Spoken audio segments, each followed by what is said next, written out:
Welcome back, everybody, to game number 2 of the WPCA season number 2, $250,000 league. I'm Gods, and I'm joined by a fellow Australian. Basekip, are you with me? Can you hear me okay? Yep, I'm here. I'm all good. Cool. How about you? I'm good. I had a Skype crash when I first tried to call you, and it had some weird, like... Beep beep, beep beep. Yeah. Beep. Yeah, everybody heard that. So. We all got to experience that as, there we go, I can hear you. That was a special moment for all. Yeah, the chat seemed to enjoy 13,000 of us. Yeah. But game 1, did you manage to catch much of game 1? I was in and out, but I did manage to watch most of it, and really nice performance from Newbee. Yeah. I have to say.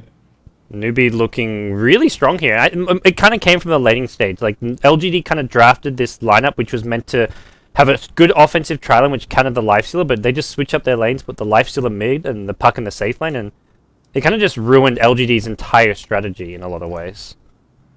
Yeah, and just with the way that the version works right now, a small advantage in the early game, or a disadvantage in the early game, can be so difficult to bring back. Yeah. As soon as they had those blink daggers up, triple blink was just walking all over them. Yeah, and like a Razor DK Invoker, you don't really have good mobile heroes. Like, you can't easily switch up your lanes and move around the map with these core heroes. They're very just like stuck in place. Compared to like a Puck who can move around. Even the Centaur, he got like a 9-minute blink dagger, and then he's all over the place as well. Even before that, he got Tranquil Boots, and he's like ganking mid lane. So it was pretty cool to see Newbee play like in such an aggressive fashion when Zhao Weight's kind of known for playing more safe and conservatively. Yeah, definitely. And, well, nothing too surprising as far as the draft is concerned. No. It's interesting to see that we've taken sort of not really a whole lot of late game in the first 4 picks, and then immediately the bans become Spectre's gone, Void's gone, Morphling's gone. So it looks like both teams are a little bit afraid of the other one just choosing to start turtling up and take it late. Have you seen any Void picks in like the Chinese scene? Because none of the games in the style of China saw Void. Maybe like Natolic League or something, there was some Void, or maybe it's just something being picked in their scrims, because this Void has been banned 2 games in a row. I think I've seen Burning run it at least once within the last at least 3 weeks, I think. But I think he ended up buying like a Midas and an Aghanim Scepter.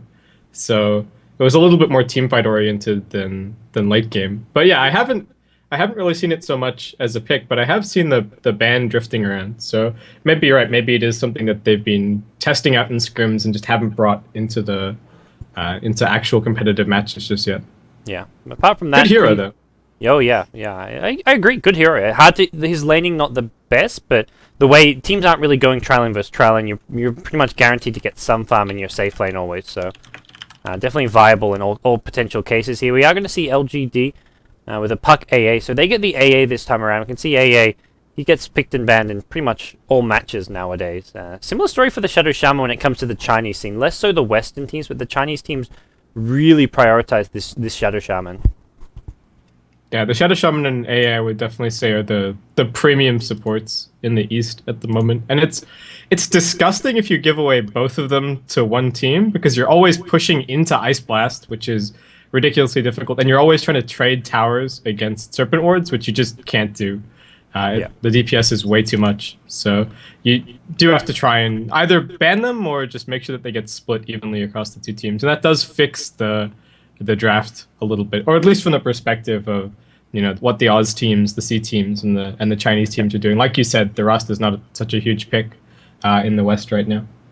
Yeah, it seems like the only time you manage to get both Rasta and AA is if you get something like a first pick Lycan or something in exchange. Like, otherwise teams will not give away both those 2 heroes. But the big hero here, this is something like during the pre-game, like before game 1, that Zhou, he's one of the Chinese commentators, was talking about. We've got a guy here, Roland, our intern, he speaks Chinese. He's basically saying they kept talking about Puck as being one of the big key heroes that, especially in the hands of Mu, will just control the game so well. And just in general, like, it's kind of like the go-to hero. He's basically saying whoever picks Puck will win.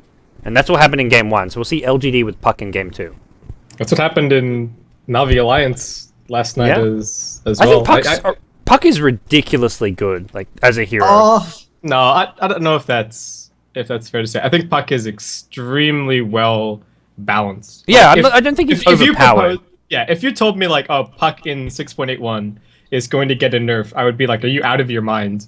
I think he's in a really good spot against the right kind of lineups. He's Yeah. fantastic. And I mean, if you look at this game, there's so much initiation, and not only is Puck a fantastic initiator, but with 3 second silence on Waning Rift, whoever you jump in, and any of their initiators or counter initiators that you manage to jump on top of, they're completely locked out, and the rest of the heroes can come in. But yeah, definitely a strong hero. But like, I don't know. I don't want to hype it up too much and say No. that it needs any Well, changes. I don't think he needed. The thing is, like, it was in a good place, and then he got buffed indirectly with the Blink Dagger change. Yeah. And that's one of the ways where Puck would often get caught out and die, is if you somehow burn all his mana, or he uses all his mana to engage, and then, sure, he can phase shift, which costs 0 mana, but he couldn't blink out. Now that phase shift as well as blink both cost no mana, I think it's pretty damn strong. It's almost where I feel like phase shift needs like a small mana cost maybe or something, but I think the hero's still in a good place. Like, I don't think he desperately needs a nerf by any means, but LGD go Wisp here, so we get ourselves a Wisp game, and this is something LGD actually have done quite a bit of in the past, even when Zhao 8 was their captain, so they're pretty comfortable with Wisp in general, and it's actually just with a lifestealer, so nothing really too extraordinary with the Wisp. Yeah, LGD cannot win this if it goes late at all against Doom and TA. I mean, with Puck and Clockwork as two of your cores, pretty much just being initiators, and then falling off a little bit later. If you have a BKB on the Doom and a BKB on the Templar Assassin, the Lifestealer is just going to get doomed, right-click down, and that's it. Yeah. So LGD definitely to be... They're probably not going to go aggressive because they have the Wisp, but every single relocate gank needs to work out. Aggressively hunting with the Puck and the Clockwork, and then finding as many kills as they possibly can. Because, it's not going to be pretty if this goes late. In some ways, Lifestealer does well against BKB carry heroes, but yeah, the rest of the team does very little, like next to nothing against BKB carry heroes, so that's definitely something to worry about to some extent here. And we do get to see the return of the Mu TA, something which he used to play quite a lot in the Tongfu days, haven't seen too much of lately, but TA coming back up, and partly because of that fairly decent matchup that TA gets mid against the Puck, so it's either going to force LG to mix up their lanes, or you just have to suck it up and put Puck mid in a matchup which he doesn't really excel in.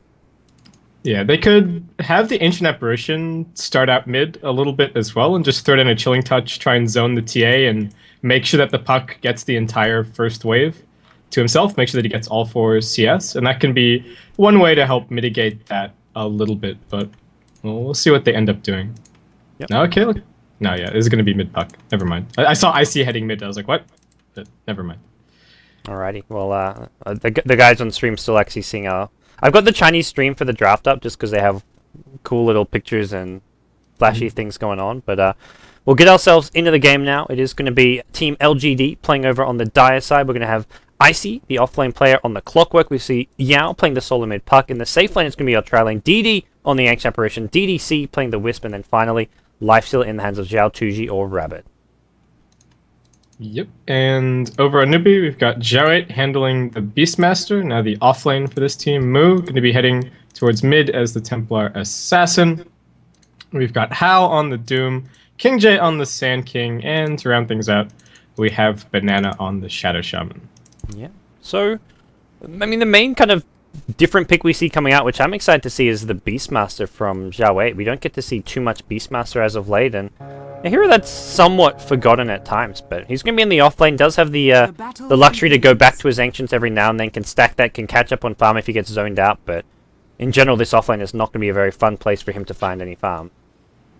Yeah, one thing I'm a little bit surprised that he didn't do with the boots first is come up here and then cut down all of these trees with one set of wild axes and just make sure that the supports could never really make their way across, but I guess he's got the ward here, so... Yeah.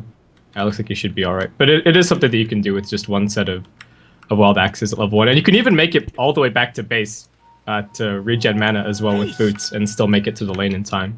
But yeah, not a big deal at the end of the day. Well, Whisper's made it pretty clear what he wants to do. He's already chopped down the trees in the jungle here. He's going to be stacking these two camps at once. And this is something which Wisp do so well and so annoyingly. Top lane is DD just zoning out the Beastmaster. So pops an early Chilling Touch. We'll do that. And Wisp is just not even interested in coming to lane. It's just going to be all about stacking the neutrals. Oh, this is so annoying. The Rasta got a haste at level 1, so Banana actually just came in and zapped Yao twice. So I mentioned that it could have been the Ancient Apparition coming mid to help out Yao in what was an unfavorable matchup for the Puck, but life's going to get even harder when some of his regen gets chewed through at the start by the Ether Shock. Well, It's still gonna... Yeah, actually going for a bottle, but not the bottle rush. He's picked up the Null Talisman, so this bottle actually gonna be a bit of a struggle to get there if TA especially wins this last hit battle of the first creep waves, and TA already has bottle, so TA can just spam Refraction for days. This is actually a bit of a concern for Yao. He's still a good 300 gold away from his bottle, so he needs to desperately try and get some last hits and get them soon. Yeah, this mid lane is now going to be very difficult. Wisp is... The other thing is you've got your Wisp who stack these two neutral camps, but like, who are you actually stacking for? You haven't got a good, clear neutral farmer. Like, there's no Shadow Fiend, there's no like good carry to actually farm those off like a Gyrocopter. Like, Lifestealer does okay-ish, but not till much later on. Yeah, definitely. And Jarrett just going to take a trip from the top lane, but Ren's going to end up spawning bot. Yeah, he did stack the Ancients along the way, so he gets that, like throwing the axes from the river, gets a stack, and just scouting out runes to help out the team. But yeah, a pretty standard start from both the two teams, going for the safe lane tri lanes. You've got your Wisp stacking neutrals, you've got your support Sanking using the pulls here, double pulling, and just trying to get some experience and levels. We saw last game King J Sanking all over the place. This time around, much more standard play from your Sanking in the jungle, stacking, pulling. Doing more normal Sanking things rather than last game where he was like in 3 kills in the first 2 minutes of the game. So a bit slower pace from LGD, from Newbee, sorry, but they've also got a lineup that's not really built for aggression at the early levels. Yeah, you can't always get a kill a minute, and I really think for Newbee here is if they just trade all the way through the mid game, trade towers, trade kills, then past 25-30 minutes, I think things should be looking pretty good for them. They've got, you know, semi-carry in the TA, they've got semi-carry in the Doom. Beastmaster's going to scale fantastically into dealing with the Lifestealer, so even if they end up being even if the puck gets out of control and they have to start dooming him, in the fights they've still got ways to lock down the Lifestealer. So I don't think they're in any rush to do too much. Expect King J to probably just keep pulling, stacking, clearing things out with Sandstorm, and go from there. Yeah, you talk like even if they trade evenly, they don't even have to trade towers evenly. They'll push so much faster than LGD. They've got Serpent Wards, they'll have Beastmaster Aura later on. They'll have Doom, who probably goes for something like a fast mech for the team. You look at LGD, their push is just not very impressive in general. So I think we'll see Newbee start taking towers, and there not being any tower pushes in return. So this is where I feel Newbee, they just want to have having a slow, passive laning stage really benefits them, because they know once they hit level 6, get their ultis coming into play, they're the ones who will take control and start pushing down towers, and also scale much better towards the late game. Ring spawns bottom. I'm interested to see what build this Doom goes for, because he has already picked up some arcane boots, so yeah, not going to be a Midas.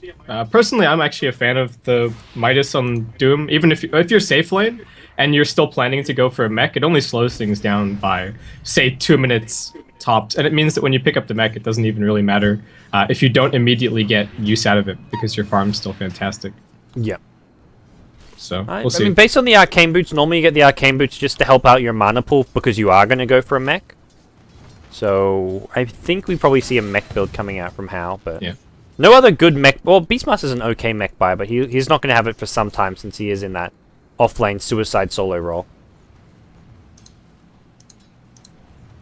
Yeah, and right now not a whole lot going on. We've got one smoke on King J. LGD support's not really going to be doing anything but just stack and try to grab their 2 level 6s so the global presence can come online. So yeah, I guess the first move we might see out of LGD is once we get level 6 on the puck or level 6 on the clockwork, and that's about it. Yeah, they don't have good roaming supports at all. Like Wisp and AA, this is just sit back and do very little. Like help out the lane, zone out the Beastmaster using Chilling Touch, Wisp it stack neutrals, and I feel like these two supports are almost too passive. You compare it to Newbee, who sure their supports are farming and doing a similar thing right now, but theoretically later on, when they want to, they can help out these other lanes. We've got Shadow Shaman, who's level 4. Sanking has his boots now as well as a smoke, so once he hits level 3, may even go for a smoke towards one of these other lanes, try set up some kills, or even get an early kill on Icy in this off lane. So I feel like Newbee's supports are just much more versatile in general. And Jared already starting to stack up some more Ancients with the Boar, so has a comfortable little stack going on for himself there. Honestly, I think he could maybe go for the mech here if he wanted to, but like you said, the Doom's got Arcanes. I think he may as well. And maybe that gives him an opportunity to just pick up beginnings of an Aghanim Scepter. Force Staff is always great to have against Clockwork. Well, Puck's using and Dreamcrawl here as well. Banana could be in trouble. This may be our first blood. You talked about Yao once he hits 6 could get kills. He will get the first blood at bottom lane. Looks like Shadow Shaman was trying to contest the bottom rune, and Yao with a haste rune comes in and punishes him for it. So, oh, nicely played by Yao on the mid puck. Shadow Shaman just getting a bit too greedy there. Once the solo mid puck hits level 6, it's a lot harder to actually contest those runes and try and take them from him. What's up with these the 2 Radiant wards? One right on the hill to try and spot TPs, I guess, and then one just up, wow, keeping an eye over the Ancient. Seems a little bit of redundant vision there, but that seems really silly. Yeah, I mean, I guess the main thing is, yeah, this one by the tower could be over here. So yeah, you can get a lot more vision from that if it's like on the other side there. I wonder if it's just a misclick, or maybe it's just like they know there's spots that won't get dewarded. Like a common thing is with your first wards, you plant it on your side of the map just so your opponents don't see you plant it and deward it. But I mean, this is, yeah, covering a lot of the same place with these 2 wards. So yeah, mech coming out for the Doom pretty quickly. They're sending the Doom into the jungle so they can give the lane to the Shadow Shaman and make sure that he gets 6 nice and fast, so they can start just bringing down towers. And this is something that we've been seeing a lot of teams doing, especially with these. You now have the option to go for more greedy supports because aggressive tri lanes are almost riskier than they've ever been. And so people get away with the greedy supports, and if you have somebody that can duck into the jungle for a bit, you know, all the better to grab these level 6s. But LGD already looking for the smokes, already trying to make some plays. They've got those 2 level 6s up, but it's really obvious with the puck and the clockwork off the map. So everyone's just going to hide on Newbee. Yeah, Banana's hiding. He does get found out by a rocket flare, so he's going to be a bit scared for now. Tangos his way even further into the trees. But like you say, very obvious, especially as soon as Clockwork hit 6, he went missing off the map. So everyone is suddenly alert, like, okay, Clockwork's missing, Puck's missing. Both have their level 6 ultis. Just don't show yourself unless you've got lots of backup and potential deck to be kept alive. So, and getting pretty close to the 6 on the Wisp, so that might be the next opportunity that they're going to be able to get a kill. It's not like they've got like a Wisp CK, which is a great ganking duo though. Like Wisp Lifesteal is not bad, I mean Lifesteal actually probably better than something like a Gyrocopter or a Tiny for early ganks, just because he's got the magic immunity, so you can actually relocate into a Sand King. But there's Doom, there's Beastmaster Raw once Beastmaster's level 6, so let's see how things look to pan out here. Newbee looking for a smoke. They're going to go into mid lane. The Doom is there. Yao going to get doomed up. No way to orb himself out. Easy kill going for Newbee. Newbee's way, and maybe going to follow this up with a tier 1 tower here. At least do a bit of damage as possible. Clockwork's got a hook shot here at the mid lane. What's that? They don't quite have 6 on the roster just yet, so maybe they'll probably just play it very, I don't know, this is something very IG-esque as well. They just walk up to a tower, drop the wards, get the tower, back off, wait for the wards to come back off, cool down, and just whenever they have the roster, never push unless they have the ultimate available. But maybe a gank for them is great. I think they're winning on gold at the moment, experience pushing up as well into Radiant territory, so things are looking pretty good. Yeah, very small. I mean, the big thing is here, you kind of mentioned during the draft, is like LGD, the later this game goes, they've got little as far as damage output goes. They got 2 supports who don't scale fantastic. Lifesteal they're only carrying. You compare that to a Doom plus TA, and then you've got a Beastmaster Raw as well as a Doom to lock down a Lifestealer. This was a last pick Lifestealer, and Newbee already had heroes that can actually somewhat, not so much counter, I mean, yeah, pretty much straight up counter him. Beastmaster Raw, TA with the physical damage and the minus armor from Meld. These are great heroes to have against a Lifestealer. Banana. Okay, looks like this is going to be successful kill for Rabbit and DDC. Yeah. Easy pick off, and then probably just go straight back top, keep farming. There's no way they can really get a tower out of this, so they don't need to stay down here. And yeah, they go back top, keep farming. Well, he does have his level 6, so Shadow Shaman can meet up with his team, and it looks like he picked up something. Oh, hook shot in the mid lane. Moo gonna get caught out here. There is a Sentry Ward here, giving some vision. Ice Blast goes flying in as well. We'll look to turn this one around, and TA gets blown up. Doom does have his ultimate. Is he even going to use it here? His Dream Cold does get stunned. He's on the run now. TP in coming in from Rabbit. He wants to get himself another kill, but looks like he's not going to find too much here in the mid lane. Dire's top tower is under attack. Oh, Hex on Yao, but he's still got a haster in here, so that's not going to matter too much for the LGD solo mid player. And it looks like Newbee, they're going to commit to this mid tier 1 tower. You talked about it, the IGS, drop wards, get tower, back off and wait. They have a Hawk for vision as well. That's going to go looking around, see what exactly is behind the tower. They see nothing. And they're thinking they can get this tower for free. And it looks like that's pretty much the case here. Yao does have an infested lifestealer inside of him. But the tower going down and going down fast. Yao making a move towards the mid lane. TP in as well. They let the Serpent Wards finish the job, and that works out just fine. They don't... No potential for Yao to get any sort of a kill out of it. And he just comes out of the infest now, giving up on any hope of a kill.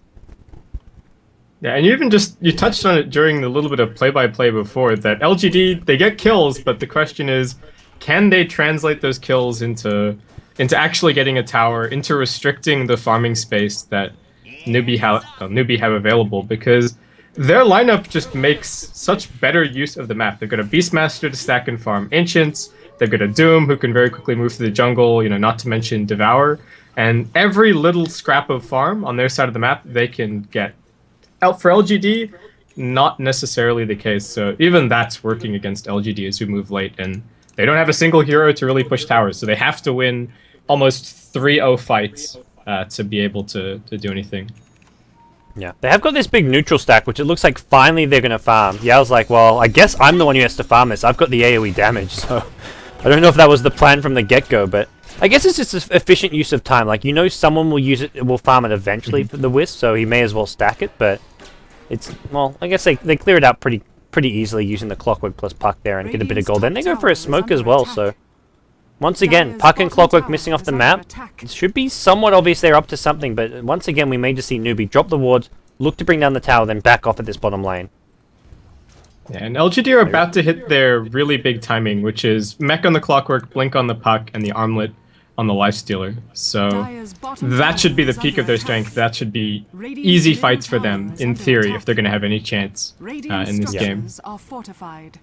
Well, looks like Serpent Wards have been dropped to the bottom lane. Puck is there, but they're going to need more than that. They may relocate coming in. Wisp as well as Lifestealer should be arriving soon. There's a hook shot coming in from Icy. Going to try and bring down Hal. The Doom is there on the Lifestealer. Banana going to get focused. Will this actually TP out happen? He gets out of there. Nicely played by Banana, and now Rabbit's in trouble still. He's got the armlet on. He's doomed up. He's going to be brought down. What a great initiation from Newbee. Well, counter initiation more than anything. They get 2 kills out of it. Everyone stays alive, and they're going to get this T1 tower by the looks of things. That insta-doom on Lifestealer was huge. That was so clutch from Hal.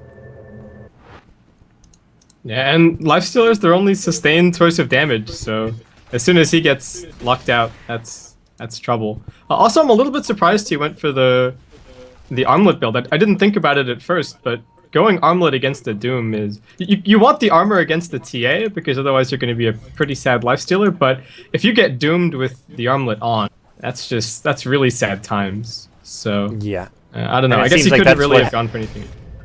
Yeah, Hal could have used the Doom much earlier, but he waited for the Lifestealer to come in and immediately used on him. Like, he's like, I don't care about the Puck, anyone else. I just want to get this Lifestealer.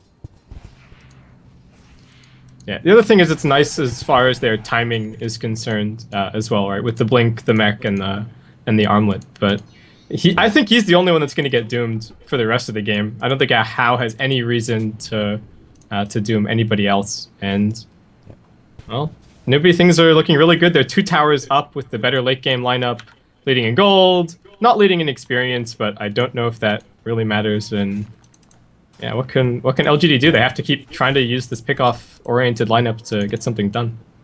And Newbee, like, they're happy to blow ultis. Like, that last fight, it wasn't just a Doom. They even roared the Lifestealer as well. Like, they'll throw all these ultis just for Lifestealer, because once he's dead, there is no follow-up damage. Like, he is the bulk of the LGD damage output, so... keeping him alive is going to be a tricky task for LGD, and I don't know what the answer is. I mean, Clockwork and Puck almost have to pick off 1 or 2 heroes to start a fight, or they have to burst down someone using the Blink Waning Rift. A key hero like a Beastmaster so there's no Roar, a Doom so there's no Doom, or even like the TA just so there's no physical damage output coming in, but... the Sanking's got a Blink Dagger now, so there's great counter initiation as well as potential for a good epicenter coming out from King J as well on the Sanking. Radiant's middle tower is What do you think about this casual buckler on Zhao? I'm sure this isn't a miscommunication. I feel that it's intentional, but I don't know why. They already have a mech, so yeah. I guess it's nice against the armor against Lifestealer. Yeah, that's my thought. Hookshot in. Oh, hookshot in. That's over on the side here. They've caught out Doom. It looks like How may be brought down. The silencer's there. The Ice Blast to help out as well. He can't use the Doom. Will he even get it off? Doesn't look like it. Doesn't even get a chance to use the mech because of the Ice Blast. One for one so far. Lifesteal going to immediately buy back after going down. Moo still fighting. He's on the back lines. He's got himself a haster and he's going to bring down DD on the Anx Apparition. Finds a second kill on the Wisp as well. Sanking with an epicenter. He's trying to blink after. He does get silenced up by a blink out, but he's already got the epicenter off. The chase is on. Moo is just maybe going to kill Rabbit for a second time here. This could be a potential dieback coming out from Rabbit. One more meld attack could finish him off. The right click is there. The nice armlet toggle from Rabbit. Getting slowed down. One meld attack will almost finish him off. One or two more right clicks. The armlet toggle, not enough. Puck shows up, but it's going to be too late. Moo TP's out of there. Lifestealer dying twice in that fight. That's a disaster for LGD. Would have been a rampage if that last kill hadn't taken so long. Oh wow, yeah. Yeah. Okay. Well, that's very grim for LGD. In all honesty, I think that might be it. I mean, I hate to call a game at 17 minutes, but you're not allowed to call games, Base Kip. What are you doing? No, we're all about being being realistic here in these games. This is Newbee. Just, I mean, it's like you say, like they seem to have a plan for everything. Getting that second buckler on Zhao Wei, like obviously there's something in mind there. They're just dealing with every situation, and also it helps add a haster in there. If Moo doesn't have a haster, and he doesn't get half of those kills, but hey. He goes on an absolute tear, almost getting a rampage for himself. And now they're going to farm up some Ancients, get even more gold going their way. Yeah, and LGD really, I guess, drafted themselves into a corner by taking the puck as early as they did, not doing the sort of usual thing at the moment, which is, unless you can get Invoker, leaving your mid until almost the very last pick.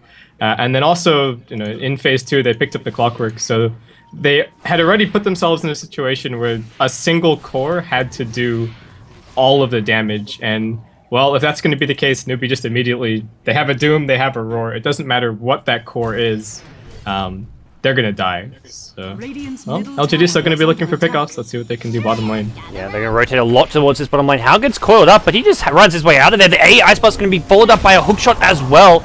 Looks like Hal will go down. A bit surprised by the coil, but it pans out in the end here. Doom down. Roar goes on. Serpent Wards get dropped as well. That's going to be the death of the puck as well. And now it's going to be look like Icy on the Clockwork. Going to be the second to take a fall. They want this life steal. They've doomed him up with a buyback from Hal. He gets saved by a nice relocate out coming from Wisp, but I imagine DDC will pay for this one with his life. Meanwhile, the chase is still, and they'll bring down DD as well.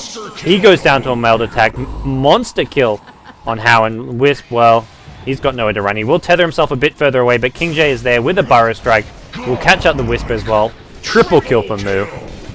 Back-to-back multi-kill streaks, and, well, this tier 2 tower should just melt. Rabbit almost died in the fountain as well. There was a meld hit that chased him all the way from the fight and chunked him at the very end, but just barely managed to survive. But, well, Newbee, another very convincing fight. It did cost them a buyback that time around, but they get a tier 2 tower out of it, so things looking really good. That's the least of their worries, and they could even go... No, they're not going to go roast. They're going to TP top. They actually want to kill off this Lifestealer here. He's got no TP. I think Banana knows this, thinking about a chase. Rabbit gets slowed up by the trap, just barely clipping him, but they back off. They decide to go for the safer option. There is a tier 1 tower. I was about to say, they were diving into the enemy top lane base. I'm surprised there's still a tier 1 tower standing at this top lane, based on where Newbee were diving before. But hey, it's still there. Radiant's middle tower is under attack. This TA's net worth is terrifying. Look at that. Moo is 9-1-2. They gotta pick this guy TA more often. Food. Yeah. I mean, game 1 as well was the Moo show, controlling the tempo a lot with the puck, and he was the safe lane solo against an offensive trial, well, offensive dual lane. Like, he was against a Razor AA lane it was, or something, and it was, he did just absolutely fine. Like, he rushed a blink, and then just managed to do so much with little farm, and Yao gonna get doomed up at the bottom lane. He's got no way out of this one, it looks like. Beastmaster, some of the Quill. We're actually gonna see a relocate in. They may actually be able to keep out Yao alive here. Could be trouble for Hal. Yeah, Ice Blast comes flying in. This TP out. Gets himself out of there. Yao still doomed up, but he's gonna survive this one, so no one actually goes down in the end. What looks like a... Oh, Sand King actually popping an epicenter at mid lane. What happened there? TP out from AA, perhaps? No? Did you see what happened mid? I think no. Clockwork got initiated on, because his TP's on cooldown, so I think he TP'd away from a Sand King Burrow Strike Epicenter. Dire's middle tower is Yeah, under my Moo guess. popped his 10-second BKB as well there, so they were definitely looking for a kill. Well, top lane though, they're going to be looking for some more kills here. Rabbit strode up. He's got DDC with him, but they're slow from the Psionic Trap. The chase is now on. Sanking has a blink, Burrow Strike, but not going to go for it. The tier 1 tower is kind of scaring them because they know that LGD can TP in a lot of heroes here if they want to, and they've already been bringing backup. The push is now on though. One hero they're DD's missing taking is a the bit of AA. a run up. Yeah, he's taking a bit of a run up for the Ice Blast here. Getting as far away as possible. Get that extra AoE. Yeah, why not?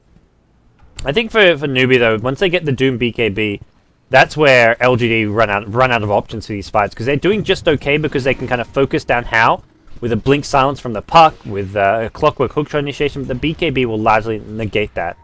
They actually even got good lockdown outside of the the Puck, and his get completely negated by BKB. Oh, Blink Burrow Strike coming out from King J. He could have overextended here. There is a Doom coming out. This one on Yao. Hoofstomp going to catch out 3 hero Hoofstomp from How. What a player. He's going to maybe pay for this one with his life, though. He's on the run here, getting lower and lower. The chip damage is there. The Doom will take a fall to the AA Ice Blast. Moon now looking to do some work. He gets 1. He's looking for 2 here. 1 or 2 more right clicks will finish off the Wisp. Now he goes onto the Ancient Apparition. Ancient Apparition applying a slow hit. It's a buyback from the Puck by the looks of things. He wants to try and turn this fight around, but Moo is just going absolutely ham. He's beyond godlike. He's going to get 1 more kill on Icy, it looks like. He gets out of the coil. He's going to change target. He wants Yao instead. Icy just ditching Yao. There's nothing he can do to help Yao out. Yao gets the orb out, the phase shift as well. Oh, he's going to jaunt as well as blink, and it looks like Moo gets robbed of a couple kills there, but he is just unstoppable at this point in the game. Yeah, he's level 15 as well, so he is extremely scary. Yeah, this... Yikes. Look at the TA net worth, and that just tells the whole story of this game. He's so far ahead of the Lifestealer. So ridiculously farmed. Relocate in? Ooh, this is a questionable relocate. Are you really killing Moo here? Sanking's there with a Blink Burrow Strike. They may be okay here. If Moo Puck actually shows up as well, they want to focus down the Wisp. He's going to relocate out in 2 seconds. They've got to kill the Wisp. They're not going to do so. I'm surprised the Burrow Strike was on the Lifestealer. I think that wanted to be on the Wisp there. Maybe Sanking just didn't quite have the vision or detection he needed, but... Well... LGD. They're in the weeds. They're in trouble. Yeah, I was Just poised at this mid lane. Gonna kill off the Hawk. Nice little. Actually, it's one of an important thing to be able to do is actually snipe the scouting of the Beastmaster Hawk. So they've got the Puck Orb, they've got the Clockwork Rocket Flare. They make sure that he doesn't continually have those up. No. What does LGD look to do from here? Like, can LGD actually turn this game around? I don't think so. I mean, they can look for some smokes, they can try and find some pickoffs, but that's what they've been doing up until this point anyway, and it hasn't really been working. And Newbee can just force fights as they make their way in right now. Yeah. They could go on Rabbit here. They may be worried about a potential relocate out. He's just getting right-clicked down by Moo. Billing Puck, it's going to go in with a coil as well, but this is just used defensively. They're actually not trying to engage. The mech gets used, and they managed to get their way out of there, so... Tier 2 tower should fall now with no Puck, and Lifestealer completely out of HP. He almost just got brought down by a couple, like, TA right clicks. It was just, like, casual harass from Moo, almost killing him off. You know what's funny? Zhao 8 has this casual buckler, right? But the team doesn't have a Bassi. So if it was all for the armor, then I don't know. He gets 5 armor himself, I guess. Mm-hmm. I don't know. +2 to all stats. I don't know. I'm not sure. I guess it's mostly self armor rather than team armor in a lot of ways. Maybe are you calling Zhao 8 a greedy player, gods? He's not selfish. Well, the longer he stays alive, the more likely he can save his teammates using his raw, his micro skills, his Quillbore slows. It's greed for the sake of the team. Oh, and TA's got a Desolator. Like, this TA damage output is probably almost doubled now with this Desolator. That's a scary thought. Yeah, and LGD... Did they even get the tower top? I think it might have been denied. So things are looking really bad. Golden Experience are just completely out of control. They've got 1 outer tower remaining, but that's just one... That's 60 seconds away. That's 1 Mass Serpent Ward cooldown The away. experience isn't experience not nowhere near as bad as the gold, but in general, still looking pretty ugly.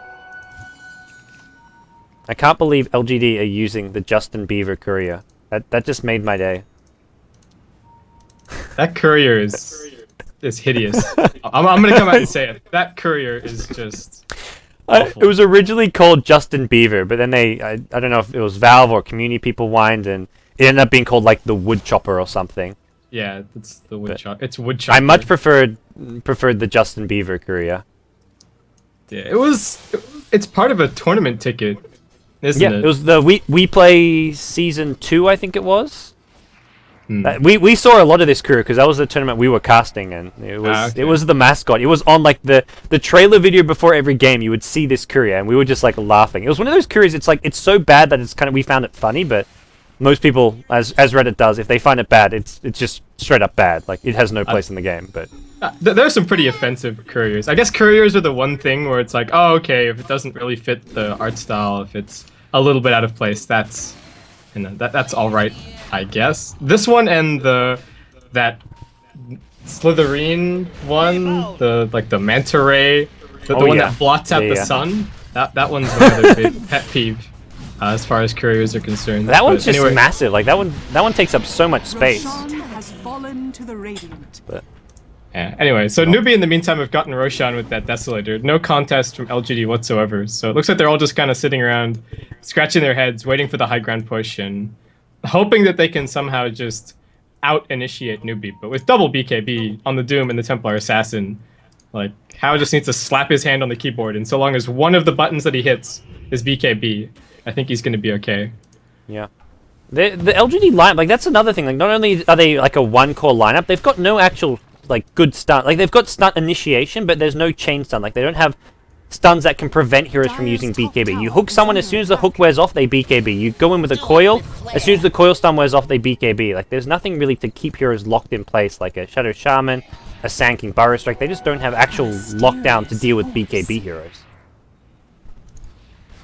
And, well, they're just going to watch towers take a fall.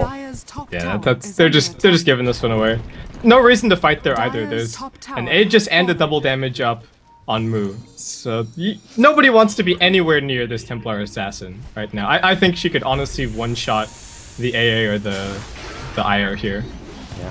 Oh, they found the life stealer here. Raw actually went out here. They're going to bring the Wisp. Almost gets one shot. It's going to be 2 right clicks from Mu. He goes on to the AA next. 1 or 2 more. Not going to be there. It's the Clockwork actually getting a nice hookshot engagement there. Puck buying back into the game, but LGD, Newbee not losing anyone in the fight. GG gets called, and yeah, it's not a second too late.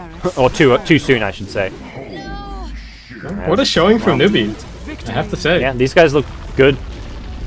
And we talked about this last time we cast them as well, right? Didn't we? Like, yeah, they narrowly avoided qualifying for Starlighter Land Finals. You casted that best of 3, the Newbee versus IG best of 3 with me, I believe. Yeah, they looked really good there, even though they lost that series. And then they're definitely they're clearly up there with IG and DK. They just somehow narrowly missed out on a win or 2 here or there. But this is good. I mean, LGD definitely is a team that they've gone through a few roster changes. They had maybe on their team. They then replaced him with IC. Losing Zhao Wei, Yao taking over the captain. Like, this is a team to me who is going to take a bit of rebuilding before they get back up to their former glory. Although the potential is there, they're just not at that level just yet. Yeah, and, it could turn out to be similar to what happened when Newbee first entered the scene, right? They dropped a few games, looked a little bit unconvincing, and everyone was like, "Oh, this isn't a dream team. What are you guys talking about?" And then a few weeks of practice later, and a few more official games, and look at them now. So I definitely think LGD have the talent, and I don't think this is even a situation where we should say, "Oh, they just need some time to get back on their feet." This is just one series, and from what I've heard, they've been doing pretty well in scrims and whatnot as well internally. So, just a bad showing, I think. Yeah, I think it was Ice who in an interview said, well, back when LG still had maybe, he was asking in an interview who they think the toughest opponent in China is. He even said LGD. Oh, Burning. Okay, yeah. One of the DK players said chat. It was like LGD's the toughest team. Twitch chat were like, Burning, you cost me my rares. I bet on LGD and it didn't pay off because I think this is just after he came back from Chinese New Year and the long break. Yeah. And that interview came out, and Burning was like, "Oh yeah, LGD have been doing really well in scrims, and they're probably the strongest team in China right now." And then LGD had some match. I think it might have been against IG or something, and dropped the series. Some people were unimpressed at Burning in that interview. I remember that one. Yeah. Well, I mean, I expect to see LGD improve and, I mean, take series they should take. And maybe that's also a case where LGD match up well against DK. Like, a lot of these teams, some match up a lot better against others. Like, even, like, IG in the past have actually matched up well against DK, but they don't match up well against, like, Vici Gaming. So, that does it for our 2-game series for today. WPC comes back tomorrow. Tomorrow there's 3 games, so a lot of WPC Dota 2 action tomorrow. So, tune in tomorrow and Beyond the Summit. But big thanks for joining me, Baseskip. Any last shout-outs? Where can people find you and follow you? All right, so the usual, just if anybody wants to let me know what they thought, you can email me at baseskipdota@gmail.com. Otherwise, I'm in all the usual social media places under the name of Baseskip. So yeah, if anybody wants to support me, then please feel free. That would be great. And yeah, thanks, Gods, for having me on. Always a pleasure casting with you. No problem. It was good to have someone join me for the second game. Guys, we're done for now. Or at least on the Beyond the Summit stream, we've got Star Ladder action kicking off in an hour or two. I think Empire vs Alliance is in 2 hours' time, so that'll be a pretty big match in Star Ladder Europe. But for now, WPC Dota 2 action is over. Thanks everyone for joining in today. We're done for now. Tune in tomorrow on Beyond the Summit for more WPC Season 2 action. See you guys later.